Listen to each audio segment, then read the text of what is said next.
Assalamualaikum warahmatullahi wabarakatuh. Perkenalkan, nama saya Ana Ismawati SPD, calon guru penggerak angkatan ke-9 Kabupaten Aceh Tengah. Pada kali ini saya akan melakukan aksi nyata pada modul 1.4 tentang budaya positif dengan fasilitator Bapak Anwar SPDI MBD dan pengajar praktik Sulastri SE dan Kepala Sekolah SMP Negeri 2 Kakengon Bapak Mahdi SPD. Latar belakang, budaya positif memiliki peranan penting karena memiliki dampak yang signifikan pada individu, komunitas, organisasi, dan seluruh warga sekolah. Pentingnya budaya positif di lingkungan sekolah tidak hanya memberikan manfaat individu, tapi juga berkontribusi pada kesejahteraan dan terlaksananya pembelajaran yang berpusat pada murid. Untuk itulah, mewujudkan budaya positif penting dilakukan agar dapat menciptakan lingkungan yang memberikan kemerdekaan dan kesempatan agar murid untuk merasa nyaman dalam mengikuti pembelajaran. Ini masa diseminasi budaya positif. Yang pertama, membuat perencanaan kegiatan. Yang kedua, mengidentifikasi nilai dan prinsip positif yang akan disampaikan. Yang ketiga, menyusun tujuan dan visi. Yang keempat, berkoordinasi dengan kepala sekolah. Yang kelima, mengundang rekan sejawat. Yang keenam, menyampaikan diseminasi budaya positif. Ketujuh, menerapkan di kelas dalam membuat budaya positif. Kedelapan, yaitu melakukan refleksi. Tujuan melakukan diseminasi budaya positif: yang pertama, menciptakan perubahan positif di lingkungan sekolah dan kelas. Yang kedua, meminimalkan konflik dan membangun hubungan yang kuat antara warga sekolah. Baiklah, mari kita saksikan diseminasi budaya positif.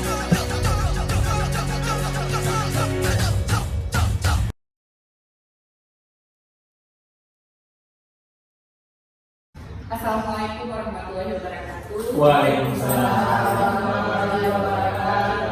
Terima kasih Bapak Ibu atas partisipasinya telah hadir untuk menyaksikan diseminasi tentang budaya positif yang saya dapatkan selama pendidikan di guru penggerak. Nah, di sini saya ingin memaparkan sedikit diseminasi saya tentang budaya positif, bagaimana kita menerapkan di sekolah.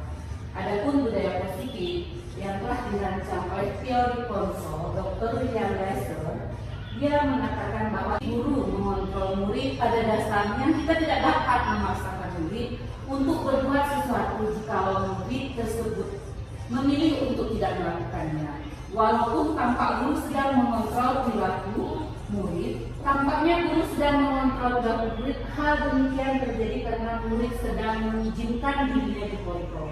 Saat itu, bentukan kontrol guru menjadi kebutuhan dasar yang dipilih murid tersebut. Teori kontrol menyatakan bahwa semua perilaku memiliki tujuan, bahwa terhadap perilaku yang tidak disukai. Nah, posisi di sini istilahnya ilusi bagi kita seorang guru dapat mengontrol seorang murid jika pada diri murid itu tidak ada keinginan untuk dirinya merubah atau merubah pola perilaku yang ada pada dia. Kemudian untuk yang kedua, menurut teori, ilusi bahwa semua penguatan positif efektif dan bermanfaat. Jadi istilahnya ilusi di sini Bapak Ibu, mungkin kita selama ini memberikan penguatan positif kepada siswa kita yang bermanfaat. Contohnya apabila ada siswa kita yang istilahnya mengalami permasalahan, kita beri rujukankah dia atau kita beri motivasi dia. Menurut teori itu adalah ilusi bagi semua penguatan positif jika penguatan itu berbentuk kontrol. Selama ini yang kita lakukan mungkin selalu mengontrol murid dengan tingkah lakunya yang seperti itu tadi bermanfaat untuk dirinya, namun ini ilusi jika kita terapkan.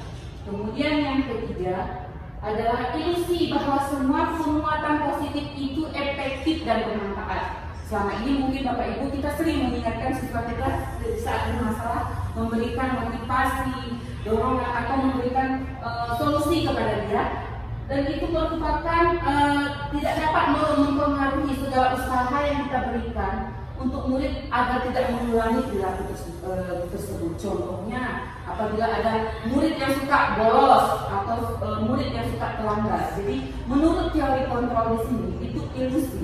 Jadi istilahnya tidak akan merubah perilakunya.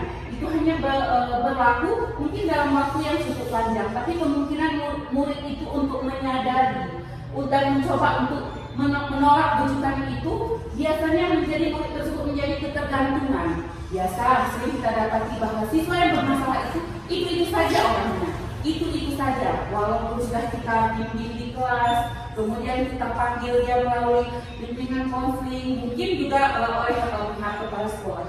Jadi di sini menurut teori kontrol ilusi bahwa semua penguatan positif itu efektif dan bermanfaat. Banyak kita lihat Bapak Ibu selama ini setelah kita terapkan, siswa itu saja yang bermasalah dan mengulangi lagi kesalahan yang dia buat. Nah, terkadang ucapan yang kita berikan siswa itu adalah siswa pembolos, dia pemalas, dia. Jadi label itu yang kita berikan ternyata selama ini kita sebagai pendidik salah Bapak Ibu. Kenapa? Karena teori kontrol itu diibaratkan mungkin Bapak Ibu bisa mempraktekannya sendiri dengan menggenggam sesuatu yang ada di tangan. Nah, apabila sesuatu itu yang ada di tangan dengan paksaan dia atau dengan apapun yang menggenggam itu pasti berusaha untuk menggenggam sekuat tenaga untuk mempertahankan itu yang dalam artian dia hanya istilahnya ilusi bagi dia, sekedar saja. Nah, bagaimana yang lebih baik kita terapkan, yaitu kita harus menerapkan. Nah, ini satu lagi ilusi bahwa orang dewasa memiliki hak atau memaksa. Intinya orang yang dewasa itu memiliki hak memaksa. Pada dasarnya murid kita itu juga manusia yang istilahnya mempunyai kesenangan, mempunyai kebutuhan. Nanti akan lebih lanjut kita dapatkan teori-teori selanjutnya Bapak Ibu. Nah, bagaimana seseorang bisa berubah? Bagaimana seseorang itu bisa berubah pada paradigma stimulus atau respon dengan pendekatan teori kontrol? Itu diterapkan oleh Stephen Eckhofer yang mengatakan bila kita ingin membuat kemajuan perlahan, sedikit demi sedikit, ubahlah sikap dan perilaku Anda. Jadi kita mulai dari diri kita. Namun bila kita ingin memperbaiki cara-cara utama kita, maka kita perlu mengubah kerangka acuan kita. Ubahlah bagaimana kita melihat dunia, bagaimana kita berpikir tentang manusia, ubahlah paradigma kita, skema pemahaman dan penjelasan aspek dunia dengan realita. Ini adalah realita Bapak Ibu, yang realitanya stimulus, respon, dan teori kontrol. Di realitas kebutuhan kita sama seperti itu, cuma di teori kontrol bisa kita lihat walaupun kita sama, kita berbeda. Itu yang harus kita pahami. Mungkin kita sama sebagai pendidik, kita sama sebagai manusia, cuma di realita kita berbeda secara kebutuhan. Kemudian semua orang melihat hal yang sama. Kita mungkin selama ini melihat sudut pandang itu sama. Namun setiap orang memiliki keberagaman. Semua orang itu memiliki keberagaman. Tidak semua orang itu sama. Itu di stimulus respon. Mungkin kita memandang siswa itu sama selama ini. Tapi pada dasarnya di teori kontrol tidak semua orang memiliki gambaran yang berbeda, mungkin dari karakternya, kemudian dari latar belakangnya. Nah, di sini kita mencoba mengubah orang dengan pandangan seseorang itu dengan pandangan kita. Nah, pada nyatanya kita usaha memahami pandangan orang lain itu, kita harus istilahnya dia juga mempunyai hak atas kehidupannya dan kita juga mempunyai hak kepada kehidupan kita. Jadi kita tidak bisa memaksakan kehendak kita terhadap orang lain. Di situ yang perlu kita pahami Bapak Ibu. Kemudian di stimulus respon, perilaku buruk dilihat sebagai suatu kesalahan. Nah, kemudian di teori kontrol, semua perilaku memiliki tujuan. Apapun itu, pada dasarnya setiap perilaku itu memiliki tujuan. Kemudian orang lain bisa mengontrol saya. Nah, itu di teori stimulus respon. Cuman semua pihak memiliki tujuan dan hanya Anda yang bisa mengontrol diri Anda. Itu di teori kontrol. Intinya Bapak Ibu, siapapun itu orangnya, siapapun itu manusianya, pada dasarnya kita mempunyai hak dan kebutuhan yang sama. Walaupun orang yang kita kontrol itu mungkin kita mengontrol, cuman hanya Anda berarti seorang gurukah dia, seorang siswakah dia. Jadi kita kembalikan kepada dirinya bahwa hanya dia yang bisa merubah dirinya dan hanya dia yang bisa mengontrol dirinya. Kemudian saya bisa mengontrol orang lain. Nah, mungkin selama ini kita bisa mengontrol karena kita selalu pendidik. Namun di teori Anda tidak bisa mengontrol orang lain. Kenapa seperti itu? Pada dasarnya sering kita sudah mencoba melakukan upaya mengontrol ada siswa kita si A seperti ini. Nak, kamu jangan begini. Nak, kamu jangan begitu. Nah, itu cuma berlaku sesaat, Bapak Ibu. Tidak ada istilahnya pemahaman kepada dia. Dan itu akan berlaku berulang-ulang. Tidak ada kita memberikan solusi seperti itu. Kemudian ada pemaksaan pada saat bujukan kita paksakan, misalnya kita membujuk anak itu untuk merubah dirinya. Pada dasarnya di teori kontrol kita membutuhkan kolaborasi dan konsekuensi menciptakan pilihan-pilihan baru. Nah, disinilah fungsi kita sebagai pendidik, bagaimana kita berkolaborasi menciptakan pilihan-pilihan baru. Kemudian Bapak Ibu, makna disiplin selama ini yang kita ketahui disiplin itu apa yang terbayang di benak Bapak Ibu, apa yang terlintas di pikiran kita. Kebanyakan orang menghubungkan kata disiplin dengan tata tertib, aturan, kepatuhan atau peraturan yang dibuat, sering dihubungkan dengan hukuman, Bapak Ibu. Hukuman selama ini identik ya, kalau saya juga sebelumnya melakukan yaitu dengan hukuman. Ternyata di sini setelah saya mempelajari dalam budaya kita, makna disiplin itu dimaknai menjadi suatu yang dilakukan seseorang untuk orang lain mendapatkan kepatuhan. Kita cenderung menghubungkan kata disiplin dengan ketidaknyamanan. Nah, terkadang kita dengan peraturan disiplin itu dengan istilahnya yang dibuat itu membuat kita tidak nyaman. Mungkin ada istilahnya ada beban dengan peraturan yang kita buat seperti itu. Nah, nanti lebih lanjut kita akan bahas Bapak Ibu bagaimana kita membuat sebenarnya peraturan kita rubah menjadi sebuah keyakinan. Di sini Bapak pendidikan kita juga menyatakan di mana ada kemerdekaan disitulah ada disiplin yang kuat.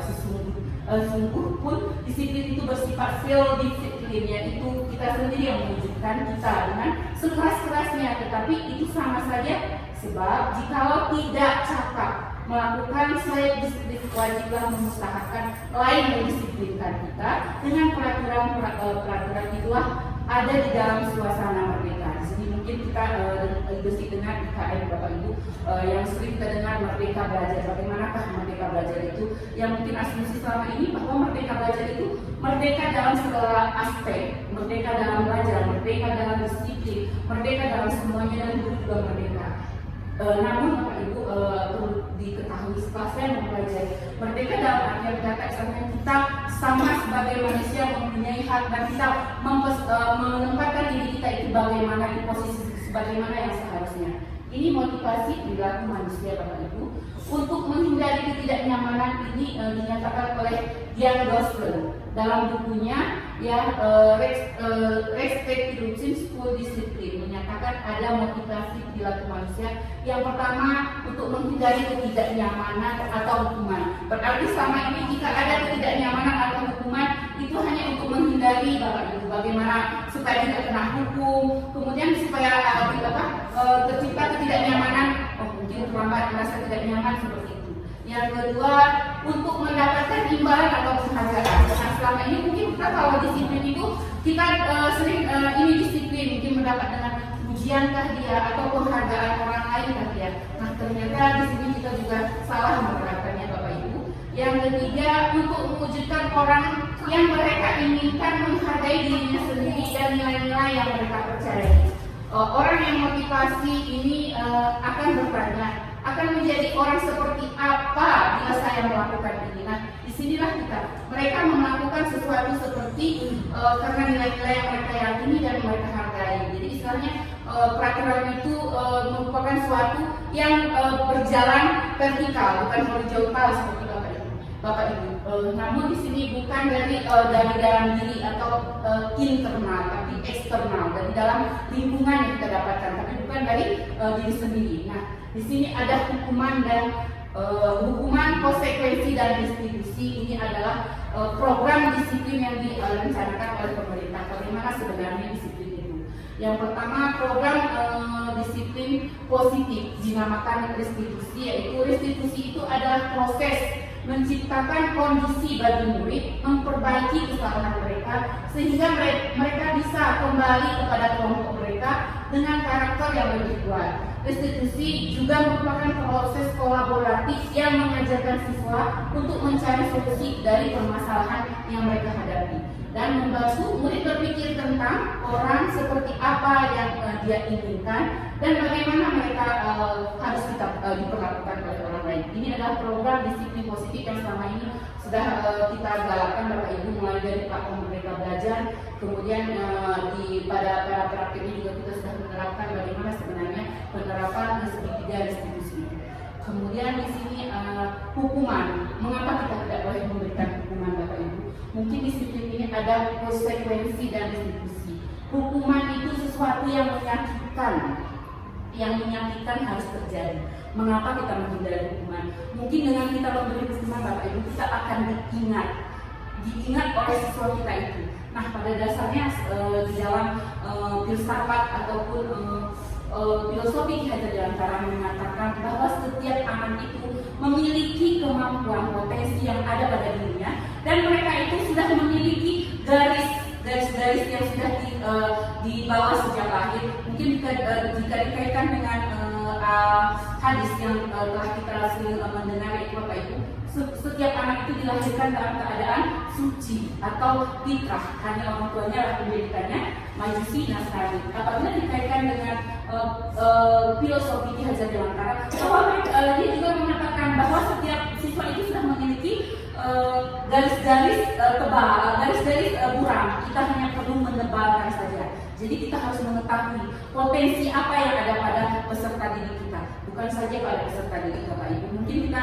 di rumah juga sering mengalami bahwa misalnya kita memberikan kemauan kita kepada anak kita. Pada dasarnya anak kita itu sudah memiliki potensi yang ada pada dirinya. Terkadang sering kamu nak harus seperti ini, kamu nak seperti ini. Nah, terkadang banyak juga Bapak Ibu bahwa kita menginginkan anak kita mempersiapkan anak kita seperti ini. Nah, jadinya seperti itu. Begitulah juga dengan siswa kita, Bapak Ibu. Apabila kita memberikan hukuman kepada dia, jadi konsekuensinya sesuatu hal yang terjadi. Kemudian restitusinya merupakan pilihan. Di sini kemudian hukuman merasa tidak nyaman untuk murid atau anak dalam jangka panjang karena dia sudah melekat. Apabila hukuman itu kalau kita berikan, kesannya dia selalu dihukum dan kalau biasanya kita bilang tidak jerah, tidak ada efek kepada dia dengan hukuman. Nah, itu membuat dia kebal dengan hukuman, Bapak Ibu. Jadi selama ini kita memberikan hukuman itu mungkin selama ini sudah memberikannya ternyata salah, Bapak Ibu. Itu hanya sepihak kita memberikan. Tidak ada upaya kita bagaimana cara untuk memberikan solusi kepada anak tersebut agar dia tidak dihukum lagi. Karena hukuman itu akan terngiang sampai dia nanti. Mungkin Bapak Ibu juga mengingat pada saat masih sekolah dahulu, mungkin guru yang istilahnya kilakah dia atau memberikan hukuman yang serta-merta atau dengan cacian saja itu akan diingat dan terkadang guru itu yang melakukan tidak guru itu sendiri kepada siswanya. Nah, terkadang nanti kita tanya kepada siswa tersebut, mereka juga balik membuli guru tersebut. Kenapa? Karena itu duluan yang kita berikan kepada siswa itu. Kenapa kita tidak memberikan dia dengan kata kasih sayang dia atau apakah dia atau akan datang dia dengan kata-kata yang lembut. Biasanya kita manusia itu sama, Bapak Ibu, kalau seandainya hal yang membuat kita menarik, hal yang merasa kita itu disukai, itu menjadi hal yang istilahnya saya disenangi, itu ada suatu kebanggaan. Nah, apabila kita memberikan hukuman atau merasa tidak disukai seperti itu, ada hal yang istilahnya memang kita merasa menjauh dari istilahnya seseorang itu, menjauh tersendiri karena ada istilahnya seperti ini, dia tidak suka dengan saya. Nah, kita akan menjauh. Nah, apabila kita memberikan istilahnya permasalahan atau hukuman kepada saya, apalagi mempermalukan, itu hal yang selama ini sangat salah, Bapak Ibu. Apa yang kita terapkan kepada siswa mungkin, nah kamu seperti ini nak, mungkin kita itu cara yang salah selama ini kita berikan kepada siswa kita. Namun kita lebih berhak memberikan restitusi karena korban mendapatkan keadilan. Kalau misalnya hukuman, korban bisa diabaikan kalau konsekuensi. Artinya anak itu kalau sudah mendapat hukuman, kesannya dia diabaikan, Bapak Ibu. Coba Bapak Ibu perhatikan. Kalau dia sudah kita berikan hukuman, dia kesan jadi terabaikan, seolah-olah dia merasa bersalah dan bagaimana. Kita tidak memberikan bagaimana supaya kesalahan itu tidak dia ulangi lagi. Selama ini itu yang mungkin kita jadi PR, Bapak Ibu, ya. Kenapa siswa yang bermasalah itu saja orangnya? Karena kita masih belum mampu memberikan mungkin kalau dibilang secara persuasif, kita langsung ke akarnya, Bapak Ibu. Di sini pada dasarnya sebenarnya seorang pendidik itu lebih identik dengan dokter. kita harus bisa mendiagnostik dulu siswa kita itu, kemudian mengetahui apa yang terjadi pada siswa itu. Kemudian di sini ada permasalahan lagi Bapak Ibu, identitas gagal dan sukses. Kita akan gagal kalau kita memberikan hukuman. Kenapa Bapak Ibu? Karena murid tidak bisa belajar memecahkan masalah yang ada pada dia. Kemudian anak tidak paham bahwa dirinya sendiri berpegang kendali dengan kontrol, maksudnya tidak bisa mengontrol dirinya karena kita tidak memberikan solusi untuk dia Bapak Ibu. Kemudian di sini saya akan menampilkan mengapa kita tidak bisa membuat peraturan, karena peraturan itu kesannya sepihak Bapak Ibu. Apalagi saat ini semua sering kita dengar bahwa istilahnya murid ketepel gurunya, kemudian murid memberikan efek yang tidak bagus juga kepada gurunya, tidak hormat ya. Itu sama yang kita rasakan selama ini. Mengapa kita tidak dihargai oleh murid kita Bapak Ibu? Apa yang menyebabkannya? Mungkin itu tadi, kita hanya memberikan peraturan sepihak tanpa ada kesepakatan atau keyakinan yang kita buat. Nah, di sini disarankan kita membuat mengapa keyakinan kelas, tidak peraturan kelas saja. Nah, mengapa kita memilih ini contohnya Bapak Ibu dalam kehidupan sehari-hari, penggunaan helm pada saat mengendarai kendaraan roda 2 atau motor. Mengapa kita istilahnya kalau misalnya Bapak Ibu, mengapa harus menggunakan helm? Itu peraturan kah? Nah, kenapa kita menerapkan peraturan itu? Pada dasarnya itu kan hanya polisi yang membuat. Tapi kita meyakini di dalam peraturan itu kalau kita menggunakan helm itu akan melindungi kita atau keselamatan kita, atau menggunakan masker atau cuci tangan agar kita terhindar dari masa pandemi yaitu virus. Bukan peraturan itu pada dasarnya Bapak Ibu, itu keyakinan. Bagaimana kita istilahnya membuat peraturan itu menjadi keyakinan kepada peserta didik kita Bapak Ibu. Kita menggunakan yaitu pembentukan keyakinan sekolah atau kelas. Keyakinan kelas mungkin sama ini identik dengan credit point Bapak Ibu. Credit point yang sama ini misalnya apabila siswa melakukan pelanggaran, jadi kita kasih credit point 15. Apabila dia melakukan tidak hadir, dia mendapat credit point 10. Nah, itu peraturan Bapak Ibu yang istilahnya hanya akan merugikan siswa tersebut. Bagaimana kita agar mereka tidak mendapatkan credit point itu? Intinya kita harus menyadari Bapak Ibu semuanya, setiap manusia itu tidak meluput dari kesalahan. Intinya sebagai seorang guru kita juga sering melakukan kesalahan Bapak Ibu. Mungkin lebih bagaimana kita introspeksi diri kita sendiri. Kemudian di sini Bapak Ibu ada kebutuhan dasar manusia yang berkualitas. Yang pertama Bapak Ibu, kebutuhan kita sebagai manusia yang perlu Bapak Ibu ketahui, yaitu kebutuhan bertahan hidup. Yang kedua, kebutuhan kasih sayang dan rasa diterima. Yang ketiga, penguasaan pengakuan atas kemampuan. Yang kelima, kesenangan, kebutuhan untuk merasa disenangi. Nah, ini adalah segitiga restitusi 5 posisi kontrol Bapak Ibu. Sebaiknya kita dengarkan bagaimana sebenarnya kita menyelesaikan masalah secara segitiga restitusi. Saya akan tampilkan videonya.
Menyaksikan video.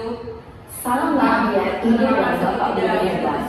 Dalam penerapan disiplin positif restitusi, salah satu program yang dikembangkan adalah 5 posisi kontrol.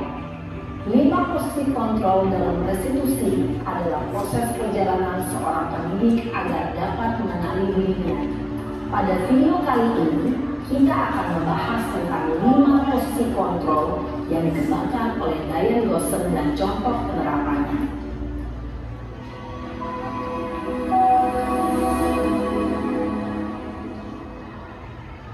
5 posisi kontrol itu adalah 1. Posisi penghukum, 2. Posisi pembuat merasa bersalah, 3. Posisi teman, 4. Posisi pemantau atau monitor, dan 5. Posisi manajer. Untuk lebih memahami kelima posisi tersebut, mari kita saksikan kasus Naren yang terlambat hadir 20 menit di sekolah dan melihat bagaimana kelima posisi kontrol dalam menghadapi masalah tersebut.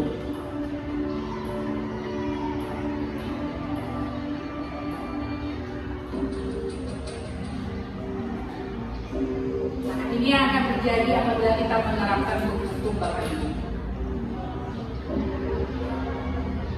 Naren!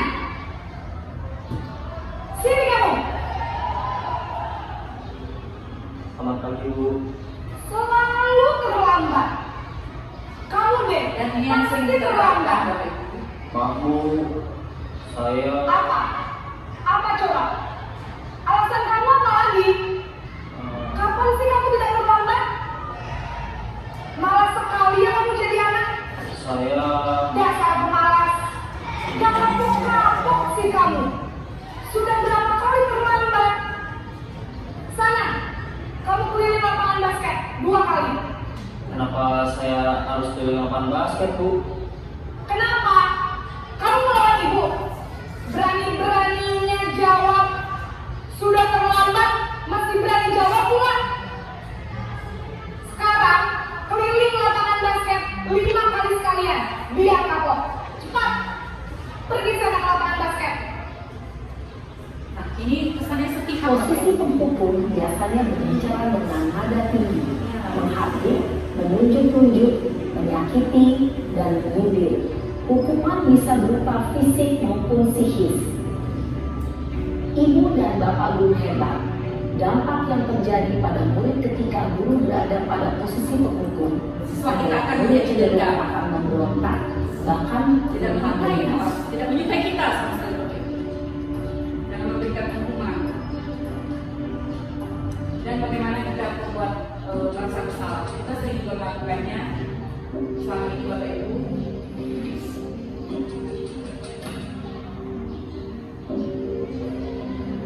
Naren!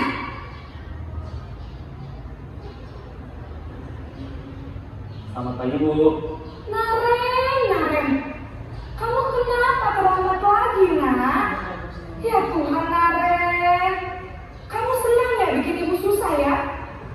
Kalau kamu terlambat lagi, nanti ibu yang ditegur bapak kepala sekolah, nak. Disangka ibu tidak bisa membina kamu. Duh, gimana ini? Maaf, Bu. Duh, Gusti Naren. Kamu suka ya kalau ibu tegur bapak kepala sekolah? Terus, sekarang ibu harus tulis apa yang di buku absen? Ini kamu sudah sering terlambat loh. Ibu harus apa coba? Maaf, Bu. Maaf sekali. Ya sudah, lain kali jangan bikin ibu susah lagi ya nak ya. Ibu tidak akan kuat lagi kalau kamu begini terus. Kalau menurut kita, Bapak Ibu, ini juga benar ya kan? Bapak ternyata itu salah. Ya, Bapak Ibu. Sangat cepat. Karena kita telah membuat Maaf, siswa yang Bu. merasa bersalah. Maaf sekali. Membuat merasa bersalah, jadi dia tidak meyakini lagi bahwa dia tidak ada kepercayaan ini dalam diri. posisi pembuat rasa bersalah berbicara dengan nada tenang, cenderung lembut. Namun kata-kata yang diutarakan membuat murid merasa menjadi orang yang gagal, memandang buruk dirinya sendiri, merasa tidak berharga, dan tidak sanggup membahagiakan orang lain. Ketika guru mengambil posisi pembuat rasa bersalah, murid akan menganggap dirinya yang bersalah dan ia akan menyimpan emosi negatif tersebut di dalam Menyalahkan diri dirinya. sendiri. Posisi teman juga tidak bisa kita terapkan, Bapak Ibu. Karena biar anak-anak mereka menghargai kita lagi dan ketergantungan.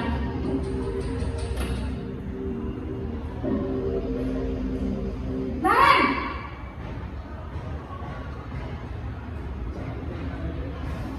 Selamat pagi Bu. Wah, sudah jam berapa ini nak? Terlambat lagi ya sayang. Iya Bu, habis ibu saya lupa bangunkan saya Bu. Kamu malah menyalahkan ibu kamu. Kamu bukannya anak yang larinya paling kencang. Kok terlambat sih? Iya Bu, saya memang terlambat bangun tadi.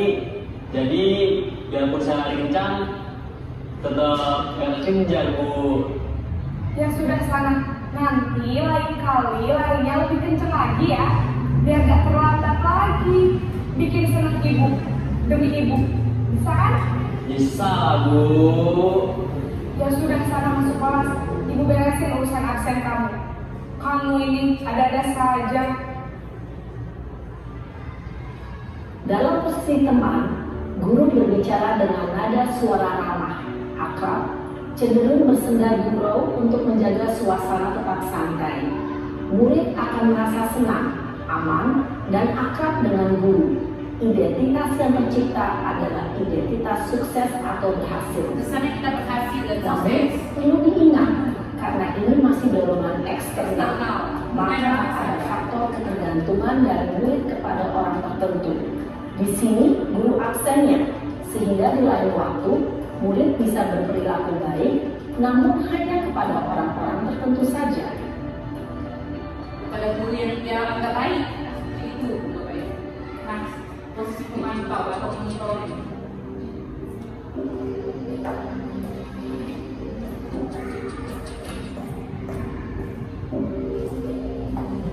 Naren!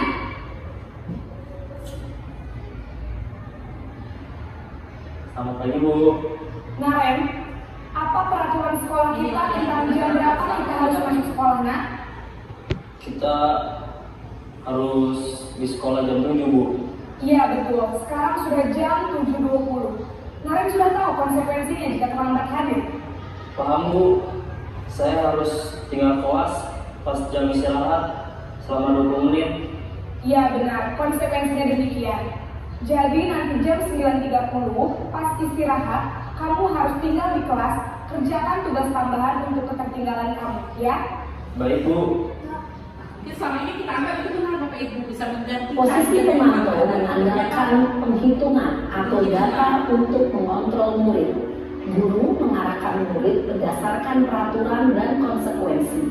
Seorang pemantau menunjukkan bahasa tubuh dan ekspresi wajah yang datar dan cenderung formal.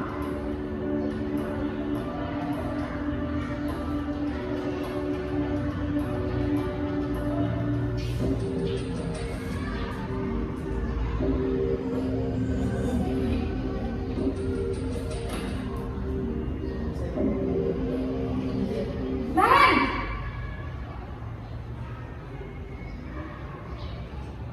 Selamat pagi Bu. Selamat pagi Naren.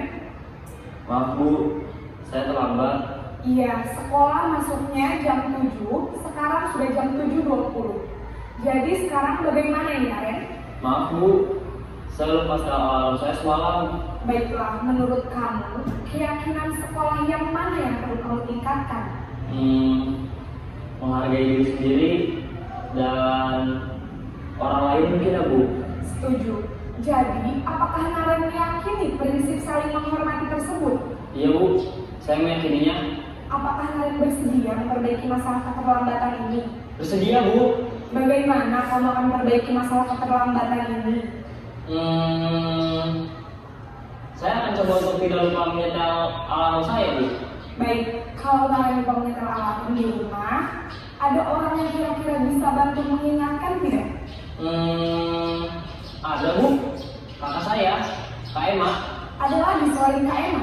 Selain Kak Emma, ada ibu saya. Baik, jadi yang mengingatkan Naren adalah Kak Emma dan ibu kamu ya? Kira-kira akan mulai start alarm kapan nih Naren? Setelah pulang sekolah, akan segera saya lakukan. Baik, Jadi Naren akan setel alarm untuk bangun besok pagi dan akan diingatkan oleh kakak dan ibunda Naren ya. Ada lagi yang mungkin perlu dilakukan Naren agar tidak terlambat bangun lagi. Tidak ada, Bu. Baik Naren, terima kasih untuk kerjasama kamu. Sekarang kamu perlu kembali ke kelas untuk belajar. Baik, Bu. Terima kasih. Posisi manajer adalah posisi kontrol yang disarankan untuk membimbing murid memiliki sikap disiplin yang positif, yaitu murid yang mandiri, bertanggung jawab, dan dapat memecahkan masalah. Tujuan dari posisi ini adalah agar murid dapat merefleksi atas tindakannya. Guru akan dengan tulus memberikan pertanyaan-pertanyaan bermakna, sehingga membuat murid dapat belajar dari kesalahannya dan mencari sebuah solusi untuk menyelesaikannya. Ibu dan Bapak guru hebat, setelah mengamati adegan kelima posisi kontrol tadi, kira-kira posisi mana yang paling ideal? Posisi mana yang dapat menunjang motivasi intrinsik murid? Ya, tentu posisi manajer. Posisi ini memang posisi ideal yang ingin dituju setiap pendidik. Pada posisi inilah, guru dapat menerapkan disiplin positif yang berpihak pada murid, yang memerdekakan murid. Perjalanan seorang pendidik tentunya tidak mudah untuk sampai pada posisi seorang manajer. Namun, tujuan kita pasti, yaitu menciptakan murid-murid yang mandiri, merdeka, dan bertanggung jawab.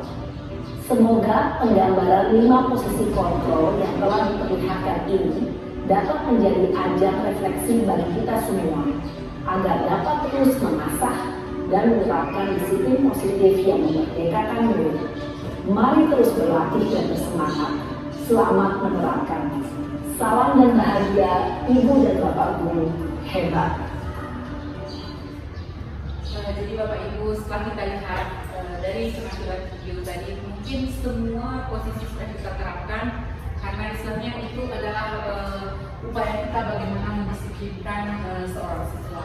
Namun di sini Bapak Ibu sudah kita dapat solusinya bahwa kita sebagai guru harus lebih menjadikan murid kita itu menjadi manajer. Bagaimana dia menyelesaikan masalahnya, namun kita sebagai pendidik harus berkontribusi dan bekerja sama serta memberikan solusi secara persuasif kepada peserta didik kita yang mengalami permasalahan seperti itu, agar apa yang dilakukan itu tidak terulang lagi. Jadi kita memberikan kepercayaan penuh kepada siswa kita agar dia bisa memperbaiki.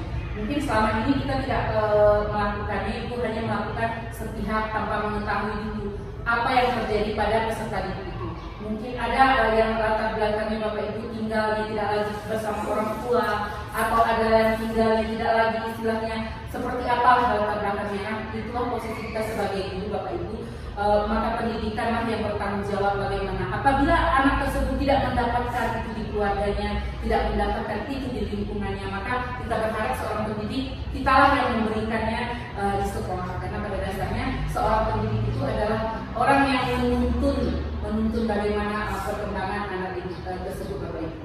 Karena jika anak didik sudah tidak memiliki kekuatan yaitu pada keluarga dia, pada lingkungan dia, kemudian pada sekolah, dia tidak bisa memiliki prinsip atau tidak bisa mandiri dalam dirinya.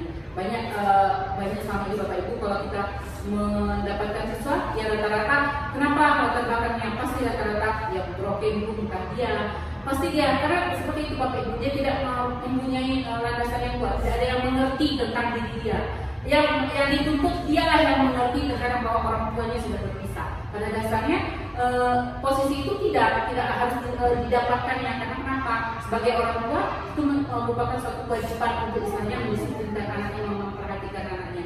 Begitu juga kita sebagai pendidik Bapak Ibu, yang mana istilahnya mendidik ini tadi adalah suatu proses bagaimana kita menuntun anak itu menemukan jati dirinya. Banyak selama ini Bapak Ibu yang sudah kita alami bahwa dulu kita dia juluki bandel, dia nakal, dia suatu saat malah dia itu menjadi orang yang lebih sukses dan hal yang tidak kita sangka-sangka. Namun ada juga yang istilahnya posisi yang mereka tidak dapatkan, yang itu tadi mereka tidak mendapatkan di masa pendidikan Bapak Ibu. Sekianlah pemaparan saya, mungkin nanti akan kita lanjutkan lagi. Saya tutup. Wabillahi taufiq wal hidayah. Assalamualaikum warahmatullahi wabarakatuh. Waalaikumsalam warahmatullahi wabarakatuh. Udah. Assalamualaikum warahmatullahi wabarakatuh.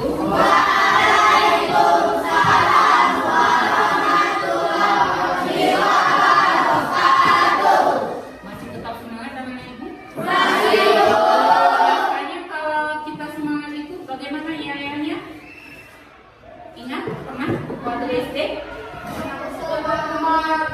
Tepuk semangat? Boleh. Ayo kita mau. Kayak mana caranya? Coba diulik. Speakingnya.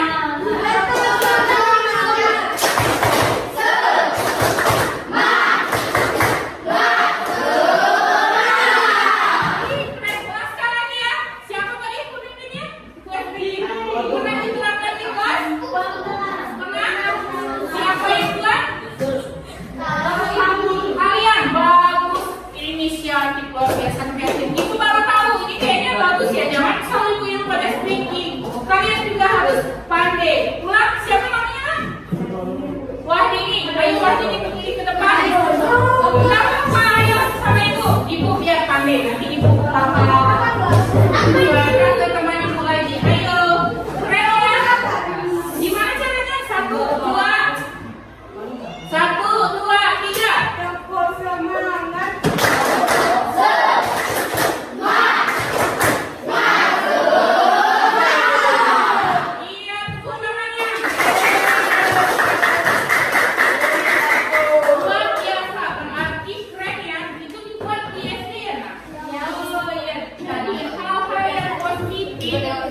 Bisa kita terapkan. Nah, nanti kalaupun ibu yang masuk atau guru yang lain, kalian harus tahu kita bikin dulu ya pembelajarannya semangat. Nah, sekarang ibu mau tahu kira-kira di kelas ini ada peraturan? Peraturannya siapa yang buat? Ibu guru. Nah, sekarang kalian pernah buat peraturan nggak untuk di kelas sendiri? Kalau sekarang kita buat peraturan menjadi keyakinan kita bersama di kelas ini, kira-kira bagaimana? Tahu nggak? Nah, coba siapa yang bisa sebutkan apa saja peraturan yang kami buat? Apa nak? Apa peraturannya? Jangan ribut ketika belajar. Ibu tulis ya. Ibu tulis di papan tulis. Nah, kira-kira bagaimana? Yang pertama tadi, jangan ribut saat belajar.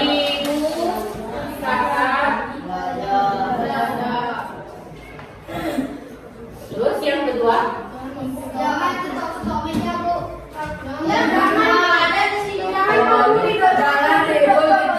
jangan menghuni teman. Jangan ribut ketika guru menjelaskan. Jangan membuang sembarangan, Bu. Jangan buang sampah sembarangan. Jangan ribut ketika guru dianggap. Jangan membuang Sembarangan. Dan berkelahi, Bu. sembarangan. Dan berkelahi, Bu. Jangan berkelahi ketika guru tidak datang. Jangan berkelahi ya nak. Bu, harus piket, Bu. Jangan Yang berkelahi sekedar mengamankan aja. Jangan ribut ketika guru. terus apa lagi? Jangan ribut ketika guru tidak ada. Jangan keluar dan keluar. Jangan keluar dari kelas. Saat guru salah. Jangan keluar. Jangan berbuat Saat kamu tidak ada. dan hidup guru. Saat guru tidak ada. Yang keenam, apa tadi? Jangan apa lagi? Jangan tidak kepada guru. Jangan apa? Jangan ketok meja. Bu, pertama tadi apa? Oh, Peraturan piket itu kan ada, Bu. meja. Peraturan piket, apa itu peraturan piketnya nak? Kalau yang paling terbuat 10.000. Kalau tidak piket, denda 10.000. Kalian bilang, tak ada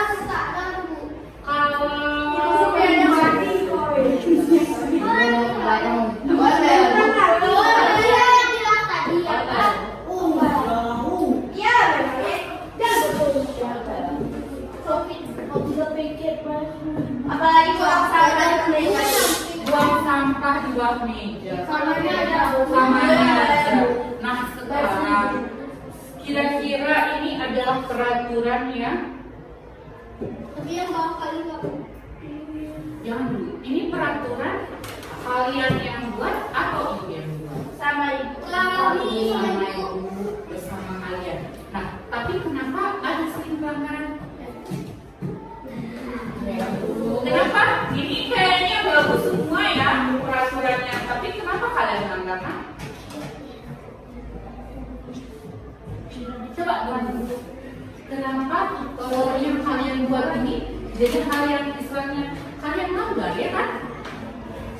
Betul nggak? Jangan keluar kelas, tapi kalian sering keluar kelas kalau nggak ada guru atau keluar masuk kelas saat ada guru. Kenapa? Coba dulu ibu tanya. Mungkin peraturan ini tidak tepat untuk kalian. Kenapa ibu bilang tidak tepat?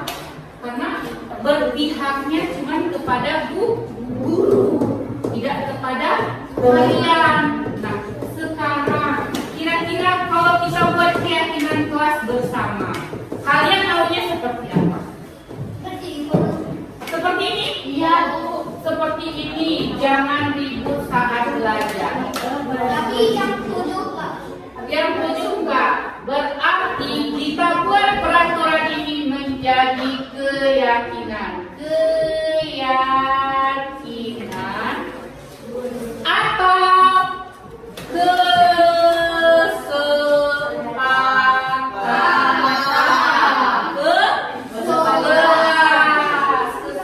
keyakinan atau kesepakatan. Nah, di sini kira-kira yang nomor 1, jangan ribut saat belajar. Kenapa kalian tidak boleh ribut saat belajar? Mengganggu teman. Kemudian mengganggu konsentrasi. Kemudian saat menjelaskan kalau kalian itu berarti tidak mendengarkan, tidak menghargai guru. Nah, kira-kira kalau kita buat keyakinannya saling hormat dan menghargai satu sama lain. Cocok? Kesepakatan kita. Jadi ibu juga menghargai kalian, kalian juga menghargai ibu. Ini siapa namanya nak? Fadil juga menghargai. Siapa namanya? Rifki. Kenapa? Karena sedang dalam proses belajar. Kalau kalian ribut bisa mengganggu konsentrasi teman satu sama yang lain dan juga mengganggu ibu di saat menjelaskan. Nah, berarti kita ganti saling. Kalau saling ini berarti satu sama lain. Tidak ada di sini jangan larangan. Tapi saling. Kalau saling itu berarti harus semuanya. Saling hormat Sama. saling hormat, menghormati.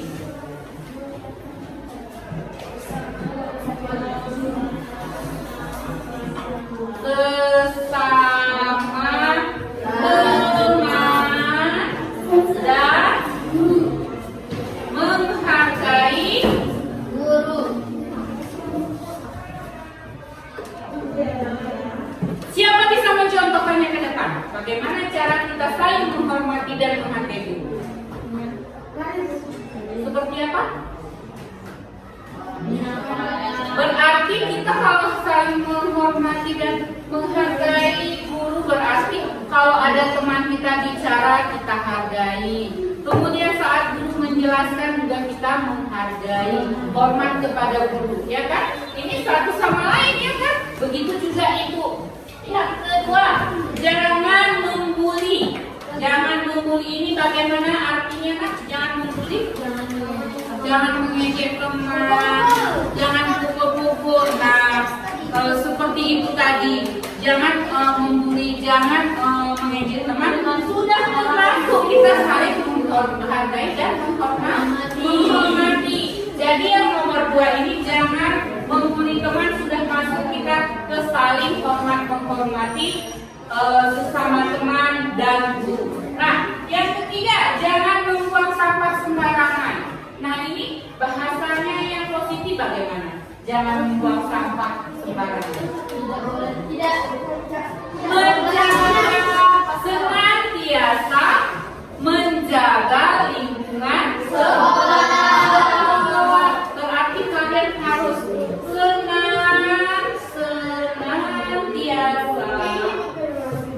senantiasa menjaga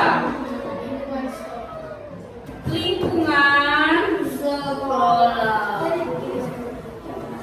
Kelas terutama ya, kelas dan sekolah. Nah, senantiasa menjaga lingkungan kelas dan sekolah. Berarti kalau senantiasa kalian semua ini tidak ada yang membuang sampah sembarangan. Jadi sekolah kita, kelas kita terutama bersih. Kalau sampah tempatnya dibasi apa di tong sampah? Tong sampah. Nah, kenapa kami ditaruhnya di laci? Lacinya meja siapa? Meja sendiri kan? Ini misalnya siapa namanya? Ricky. Taruh sampah di dalam laci. Laci meja siapa? Dia sendiri. Jadi kan tidak menjaga lingkungan dia sendiri. Nah, kalau dia ada sampah, kalaupun harus dibuang, nanti silakan buang ke tong sampah. Jadi kan tetap bersih. Jadi kalau ini yang kalian terapkan, nggak ada lagi kelas yang tidak bersih dan tidak akan lagi sekolah kita yang tidak bersih. Sebagai iman. Bagus. Siapa yang bersih? Dia berarti orang beriman. Berarti kalau orang yang nggak suka bersih itu berarti tidak beriman. Betul? Kenapa? Siapa yang bisa buat contoh kalau orang bersih itu bukan dari yang beriman? Iya, bukan ambil air dulu ya Kak ya. Kalau bersih najis, bagus sekali. Bersih najis. Nah, kalau orang sudah bersih itu, dia tahu itu najis. Aman, sehat. Betul? Ada yang bilang salah kalau misalnya kita bersih itu sakit? Ada? Oh, kita kan Bu, kalau kita bersih Bu bisa menyebabkan kita sakit. Iya, contohnya kenapa kalau kebersihan itu setengah dari iman? Kalau kita berduduk secara tidak langsung, apapun yang kita pegang itu selama 5 kali kita cuci, ya kan? Subuh bangun tidur kita cuci, ya kan? Sholat, cuci muka, cuci tangan. Zuhur, pulang kalian sekolah, kalau wudhu, cuci mukanya, bersih dari debu, bersih dari kotoran yang misalnya salah pegang. Asar, pulang main kalian sholat, sudah bersih lagi. Maghrib, bersih lagi. Isya, mau tidur, udah bersih lagi. Jadi istilahnya kebersihan itu tetap terjaga. Makanya ada yang mengatakan kebersihan adalah setengah daripada iman. Sekarang ibu tanya, kalau kalian masuk ke tempat yang baru, ke tempat yang bersampah, kira-kira nyaman nggak? Iya, malah ibu sarankan lagi kalau kelasnya kayak mana ya supaya harum. Pernah kepikir nggak? Pernah? Makanya suka kalau apa tuh dekat-dekat sama kalian lipstick yang harum-harum, yang nggak harum nanti. Berarti kalau pagi harus pakai body, kemudian gosok gigi. Nah, apabila nanti bicara dengan teman nggak tahu, ya kan? Kemudian itu penting, penting. Tahu kenapa? Kalau penampilan kalian terjaga itu ya. Lagi jangan berkelahi. Coba dulu siapa yang bisa contohkan? Iya, akibat membuli akhirnya main pukul-pukulan. Akhirnya iya, bercanda berkelahi. Ada yang sini suka bercanda kelewatan? Berarti yang suka iya, itu namanya kekerasan fisik ya. Kalau kita suka pukul-pukulan. Siapa tuh?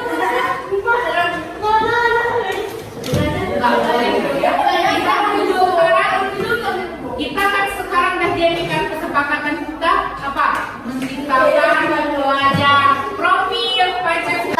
mulia, berkebinekaan global, gotong royong mandiri, kreatif dan bernalar kritis. Tepuk tangannya.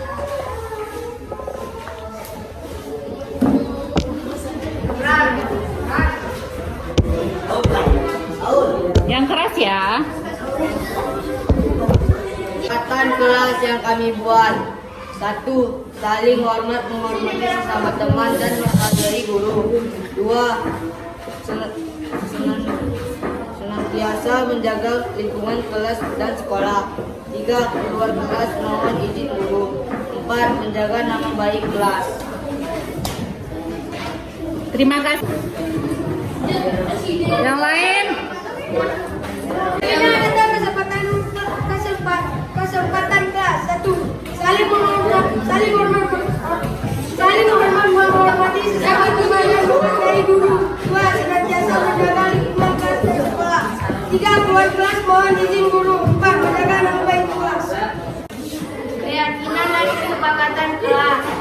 1. Saling menghormati sesama teman dan menghargai guru. 2.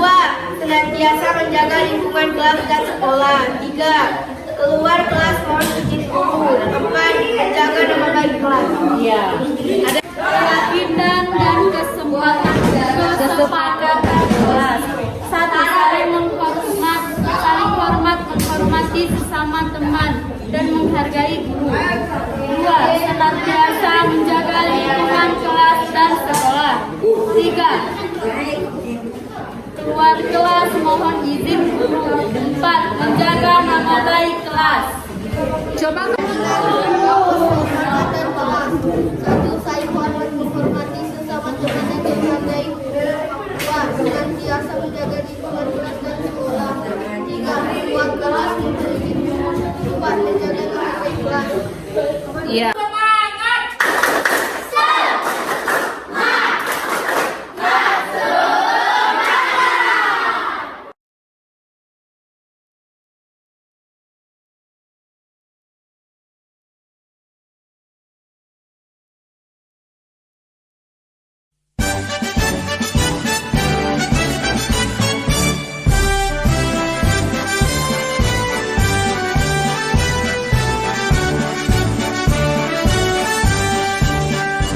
Bulatkan tekad kuatkan hati, negeri ini memanggilmu kawan. Belajar bergerak berbagi